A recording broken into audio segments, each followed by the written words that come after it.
Ladies and gentlemen, we have about 20 minutes now for questions and answers. Questions from you and answers from them, I hope. And there's a camera over there, and if I can see over there.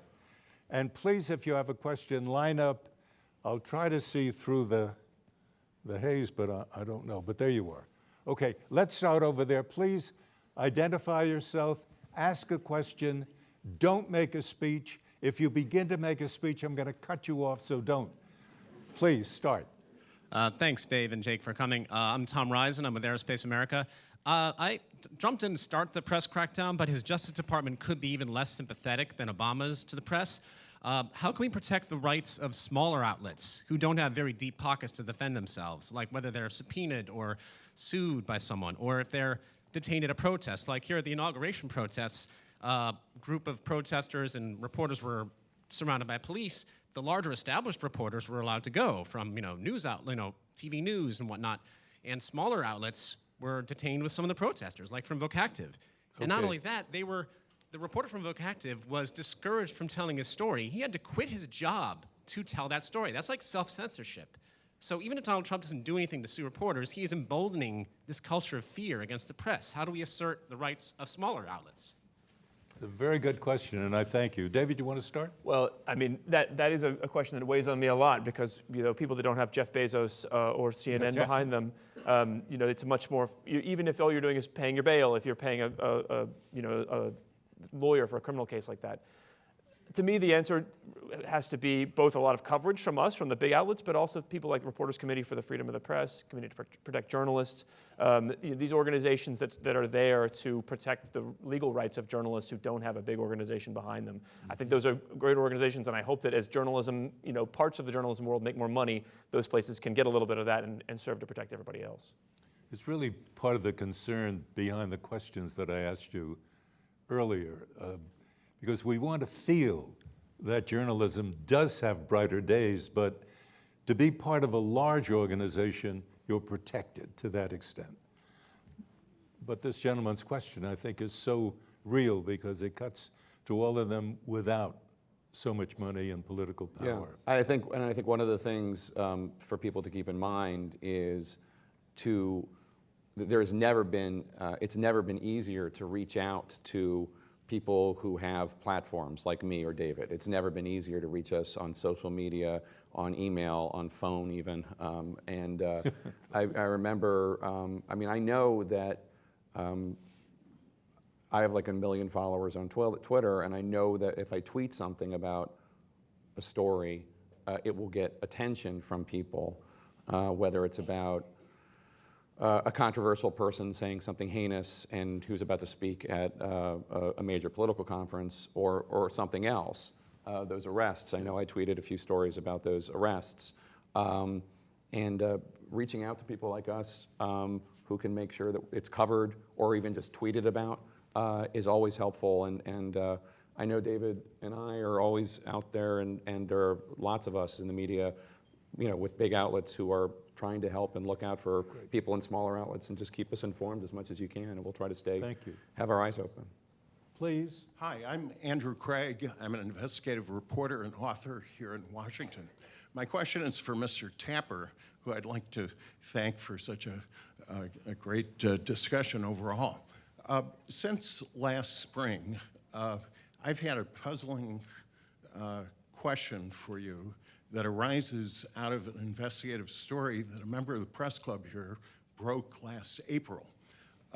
He's drew on his military experience and experience on virtually every cable network and news network to break a story that strongly suggested that Rafael Cruz was the mystery man standing next to Lee Harvey Oswald, August 16th in 1963. That story was picked up by the National Enquirer, Donald Trump, and instantly, almost, you and your CNN colleagues denounced it and continued to denounce that. I'd appreciate And a my question, question is, who was standing next to Oswald? Where was Rafael Cruz that summer? And if you don't know, why not admit it instead of repeating continuously that It's a fraudulent story. Thank you very much.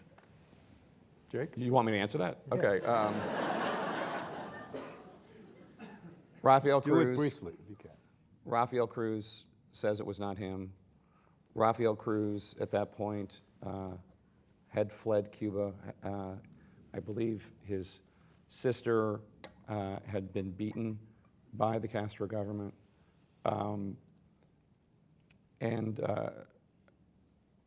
People, I mean, I'm kind of at a loss for words here that you're asserting something that Rafael Cruz and Ted Cruz say is nonsense and there's no truth to it. You're looking at photographs and saying it is him, and you're holding up the National Enquirer as some sort of credible source. So I'm afraid. Okay, we're not going to get into a debate now. That could be later. Thank you. Next question. No, it will not be later. No. I said it could be later. Go ahead. Hi, I am Ricky. I am a legislative staffer on the Hill. I guess my question is going off of something that David said about people believing the media for what they have to say. Because I remember Alison Camerota on CNN had a segment with a group of people after the election who said they did believe that there were 3 million illegal voters because the Trump campaign said it. So when you continue to do interviews with people from the Trump staff, because for fear of seeming partisan if you do not, why will you continue to do that if people continue to believe the lies that they spew? Okay. I think that if they work for the President of the United States and they're speaking on behalf of the President of the United States, it's important to let them, you can't say it and maybe you can have them talk and then say that what they said was false or there's no evidence for what they said. But I don't think we should hide from the public the idea that people who work for the president will come out on the record and say things that are totally wrong. I think there is something we need to think about in terms of repeating false claims over and over again once they're known to be false. But I think sort of proactively not putting on people that you think might tell a lie, even though those people work for the president of the United States, I don't think that makes any sense. Okay, good. Yes, please. Yes, Carl Gollivan. I'm a retired special agent, U.S. Customs. On 9/11, I was with the U.S. Customs Office of Internal Affairs. In November of that year, served 3 weeks between Ground Zero, Fresh Kills Landfill, sifting the rubble of World Trade Center 7. Now, Mr. Tapper, we met on April 18th, 2016 at the Newseum. You were part of a panel with the worldwide head of CNN, Jeff Zucker. I beg you to ask a question. This is foundational, sir. I gave you information produced by architects and engineers for 9/11 Truth that I verify. The collapse of World Trade Center 7 undermines the entire official story of 9/11. And I challenged you, I begged you to report the story. Why won't you report the true evidence of false flag terrorism on 9/11 and the collapse of World Trade Center 7? Okay, thank you. You want to try that? Nope. Okay. Next question, please. Yeah, good morning, and thank you again for coming. My name's Kent. Sorry, I'm a college student about to graduate and enter the Department of Defense, actually. And so my part of my question is, how do you engage with people who may be wanting to tell the truth and may want to reject some of the things that might be coming out of the White House, but who also might have legal barriers from doing that, right? Like, obviously, if someone's coming to you with information, I'd imagine it's pretty easy for you to just take that and repeat it, and you may be even legally protected. But is there some kind of ethical barrier for yourself in which you might not want to do that? Because it seems like the amount of leaks coming from all levels of government, as some of the assuming the more left sides of the government that are still doing their jobs. Okay. How do you navigate that? I think it's important, if I'm understanding your question correctly, I think it's important for reporters to not just grab every leak and assume it's true. We have to vet the claims. We have to seek alternative sources, and I think that's one of the things that has been problematic, especially in the early days of the Trump administration, when there were a lot of draft executive orders floating around, and it wasn't clear what had actually been drafted by the Trump team versus any sort of think tank, and things were just floating around. And we just, that something is leaked is not enough of a reason to go with it. The information has to be vetted, and people in charge and in power need to be asked before publication or before broadcast. David, do you want to say? Am I touching on what you're? More or less, basically, just No, please, we got to move on. Sorry, that's my fault. The other part of his question, I think, was about the leakers themselves. You know, how do you protect people who come to you with information? And obviously, we do a lot of things to give people secure ways to transmit things to us electronically. We promise them anonymity. But there always is a discussion of, you know, if you think that there's somebody who may not understand the consequences of leaking what they have, you know, you always have to think about what it's going to mean to this person's life, and to make sure that they understand the risk that they may be taking and understand what will become of the information that they've given away. That's one of the hardest parts of dealing with somebody like that is you're acting in the interest of, you know, making sure they're prepared, even if it means maybe that the story can't be as good or it can't go as fast. Interesting.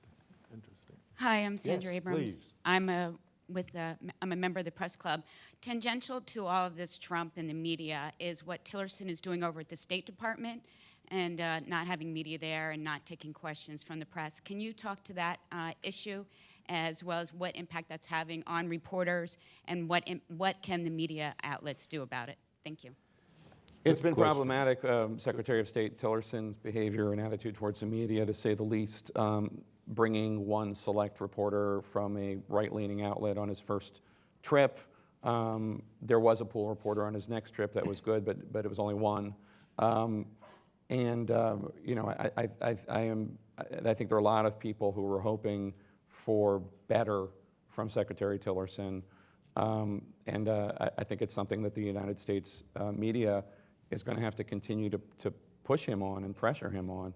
He is doing an interview this weekend. I'm not going to tell you what channel because it's not mine, but he is doing an interview this weekend. So you know, maybe it is baby steps towards progress, but it's been problematic. He's, you know, I don't know the man, but obviously he came from ExxonMobil as the CEO, in which he was responsible only to shareholders, and he doesn't seem to quite yet get that he works for us, and that the way that you learn about what he's doing is through people like David and myself and you, Marvin. So hopefully he's on the right path, but it is a big problem, I agree. Do you think he's doing it on his own or told to do it by the White House? What do you hear? I mean, I know one of the problems he has is that he's been having trouble getting approval from the White House for deputies and other assistants at the State Department. So, I mean, that's a problem for him. It's a problem for Mattis and others. So I don't know. It sounds like Jared Kushner is, meanwhile, taking a lot of his portfolio, traveling to Iraq and elsewhere. So I don't know. Okay. Next question, please. Hi, can you hear me? Okay, hi, I'm John Park. I'm a student at UCLA. I want to ask a very simple question because you talked about how a lot of the young journalists want to go into journalism. As somebody who's graduating, who's trying to look for a job in journalism, I'm just curious as to how do you make sure that people who go into journalism stay in journalism and, you know, do the work that they like to do? I mean, that's a huge concern for me, because so many of the places that so many of us started and the kind of jobs that people start out in are less prevalent now because smaller papers have shrunk. But the things that do give me hope in this regard are the rise of places like the Texas Tribune, ProPublica, nonprofit newsrooms, or new models of newsrooms that cover state and local news. So there are fewer outlets out there, but I think there are still enough outlets for people to go in and stay. So I think that's, as I said, that whole system is the feeder system for places like CNN and the Washington Post, but also it does an enormous amount of good in its own right, state and local news outlets. And so hopefully there's some way that will be preserved as we, in the sort of coastal media, thrive under Trump. Good deal. Thank you. Yes, Hi, my next question. Jason Pico from Washington, D.C. My question is about sort of balancing who you talk to or who's covered. After the Syria strikes in the Washington Post, there was an article about sort of it really wasn't Assad's regime. It was from sort of the right-wing bloggers. How do you decide how or if they're going to be allowed, if you're going to cover them, and what's your concern about journalism going down the line if they're able to sort of pop up where 10 years ago you would never have heard of these people? You mean the alt-right bloggers and such? Well, that's- yeah, or it's on either it seems more of them far right now, but far left as well. This is something that's especially interesting in the Trump era because the Trump White House is elevating a lot of these people who are, whether you want to call them alt-right or alt-reich or whatever, however you want to characterize them, individuals who hold clearly bigoted beliefs and don't seem to have much respect for fact or truth. Elevating them is a problem. It's a problem when Kellyanne Conway and Don Trump Jr. and others in the White House elevate these individuals. It's a problem, I think, when people in the media describe that elevation without accurately conveying who these people are and what they believe. So we're in an era now where there's a great democratization going on of voices. That's a good thing on its face. But it also means that unhinged voices and racist voices and anti-Semitic voices, et cetera, also have the same abilities and rights as anyone else. And I think it's something that the White House needs to be very careful about, and I think it's something that media needs to be very careful about when describing these individuals and elevating them as well. Because somebody, for example, who believes that date rape is impossible, which is one of these individuals, is not somebody who should be mainstreamed. Somebody who is an apologist for rape. So I think great care needs to be taken when journalists describe the influence that these individuals have. Thank you very much, Jake. We'll take one more question over here, please. Okay, you can go ahead. I just have a question. I'll hold the mic. Hello. Hello, my name is Sherry Howard. I'm a member of the Press Club.